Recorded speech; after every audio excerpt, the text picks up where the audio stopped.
नमस्कार, मैं रविश कुमार। भारत के इतिहास में यह सबसे लंबा, सबसे हिंसक, सबसे विवादास्पद और सबसे राजनीतिक भूमि विवाद है। इस विवाद को राजनीति के मैदान में लड़ा गया।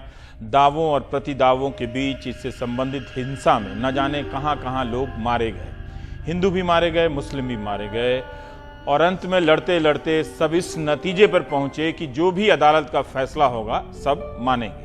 मीडिया में इस मसले को आस्था के रूप में पेश किया जा रहा है, जबकि अदालत के सामने यह भूमि विवाद के रूप में है। जमीन का मालिक कौन है, किस हिस्से का मालिक कौन है, अंग्रेजी में इसे टाइटल सूट कहते हैं। इस मामले के कवरेज को लेकर नेशनल ब्रॉडकास्टर्स एसोसिएशन (NBSA) ने एडवाइजरी जारी की है मीडिया के लिए। हम आपको भी बता रहे हैं ताकि आप भी देखें कि इस एडवाइजरी का कितना कौन पालन कर रहा है। इसमें लिखा है कि सुप्रीम कोर्ट में सुनवाई या फैसले को लेकर कोई अटकलबाजी नहीं होनी चाहिए, स्पेकुलेशन नहीं होना चाहिए। फैसले का नतीजा क्या होगा, इसे लेकर भी अटकलबाजी नहीं होनी चाहिए।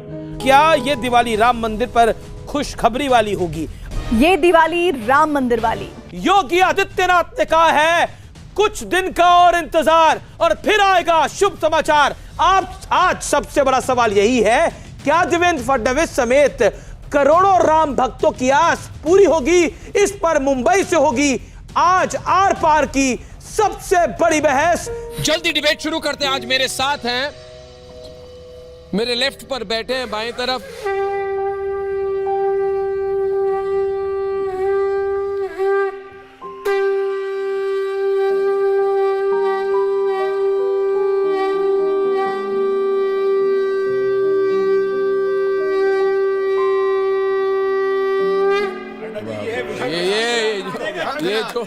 ये जो आपने शंख बजाया है वो भी एक आर्ट है। जिस तरह से आपने बजाया उसको तो हम तारीफ करेंगे, मगर क्यों बजाया आपने? यह शंखनाद विजय का शंखनाद है। मुझे पूरा विश्वास है कि रामलला जी का जहां जन्म स्थान है वहां पर हमारा मंदिर बनेगा। निश्चित तौर से फैसला आएगा और राम जी के पक्ष में आएगा, क्योंकि राम सुप्रीम कोर्ट के विषय नहीं है। मैं बार बार कहता हूँ, क्योंकि वहाँ करपात्री जी बैठे हैं, राजू दास बैठे हैं, वो तो कह रहे हैं कि मंदिर के अलावा कुछ मंजूर नहीं और मंदिर के पक्ष में ही आएगा फैसला हमारे पक्ष में ही आएगा और हम वहाँ पर भव्य और दिव्य मंदिर अवश्य बनाएंगे, अवश्य बनाएंगे, अवश्य बनाएंगे। कोई भी ताकत उसको नहीं तोड़ सकता। और आज वातावरण बन गया है कि अयोध्या में जो राम के आने का जश्न था, वही जश्न आज फिर अयोध्या में दिखाई पड़ रहा है कि जो 14 वर्ष का वनवास था, इस बार वनवास लंबा हुआ है, लेकिन ये वनवास अब खत्म होने वाला है। भव्य राम मंदिर का निर्माण होने वाला है।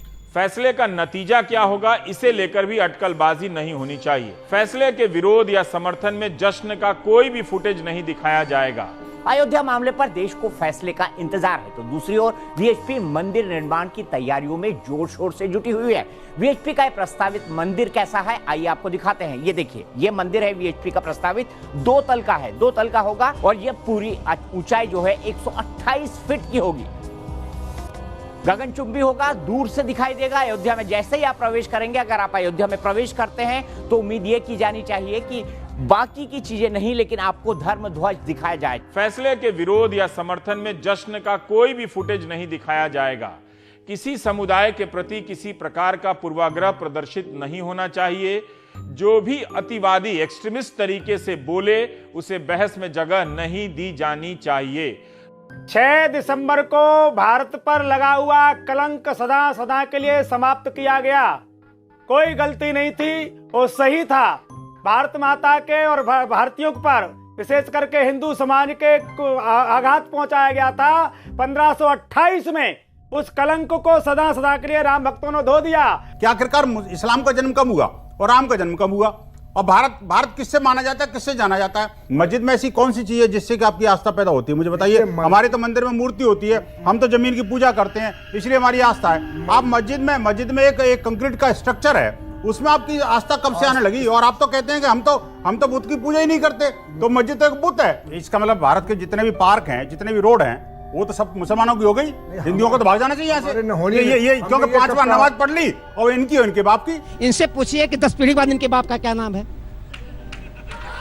10 पीढ़ी के बाद अपने बाप का नाम बता। बोलिए, क्या बोलना चाहते हैं, बोलिए। राम हमारी आस्था है, राम हमारी संस्कृति है। जो राम की संस्कृति को फॉलो नहीं करता, उसे इस देश में रहने का अधिकार नहीं है। हमारा नाम राम भक्तों में है, आप कोई नहीं होते राम ने कहीं भी किसी किताब में नहीं लिखा कि मेरे मंदिर के लिए किसी की जान लेना।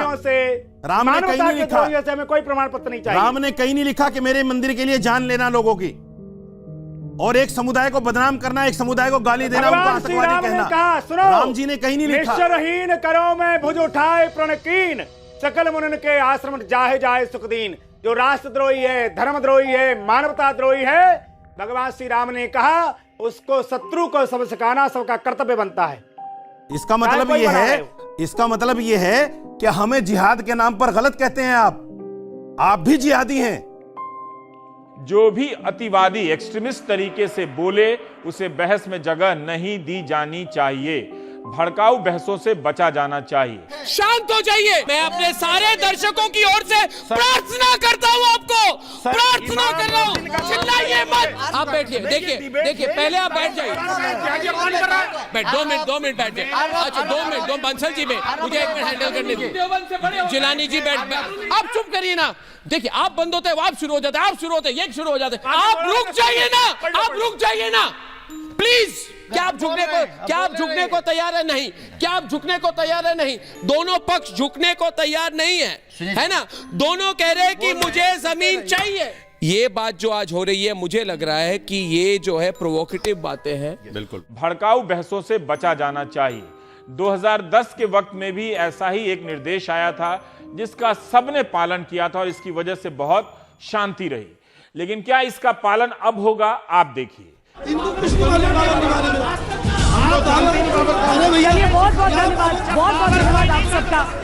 जिस तरीके से सुनवाई हुई है पूरी हो गई है, लेकिन ऐसी वैसे चलती रहेंगी। ये जो मीडिया वाले ना यही सबसे गड़बड़ काम करते हैं। बिल्कुल मीडिया वाले काम खा लड़ाई लड़वाते हैं। हाँ। इनको 500 रुपए में खरीद सकता है कोई, इनकी कोई वफादारी नहीं है। इस वीडियो के सामने आने के बाद सवाल तो बनता ही है, अगर हम करें तो करें क्या, बोले तो बोले क्या। वाह मोदी जी, वाह वाह वाह। आपसे खतरनाक इस देश के लिए कोई हो नहीं सकता। असली खतरा देश के अंदर ही मौजूद है और आपको खतरे के इन संकेतों को अच्छी तरह से पहचान लेना चाहिए।